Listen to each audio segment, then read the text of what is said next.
জীবনে সেটা লাগে না। মানুষের গড় আয়ু 60 বছর। এই সংকীর্ণ একটি সময়ের ভিতরে এত কিছু কি দরকার? আপনি মরে গেলে আপনার গাড়ি আপনার সঙ্গে যাবে না, আপনি মরে গেলে আপনার বাড়ি আপনার সঙ্গে যাবে না, আপনি মরে গেলে আপনার টাকা আপনার সঙ্গে যাবে না। তাহলে এত চাহিদা করে কোনো লাভ নেই দুনিয়ার জীবনে। চাহিদা যত কমিয়ে আনতে পারবেন, টেনশন তত কমিয়ে আসবে।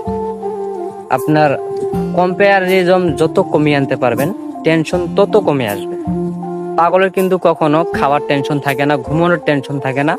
সেও কিন্তু বেঁচে থাকে, তার জীবনটাই শ্রেষ্ঠ জীবন ধরতে গেলে। তাই সে যদি পারে, আপনি আমি কেন টেনশন ফ্রি জীবন যাপন করতে পারবো না?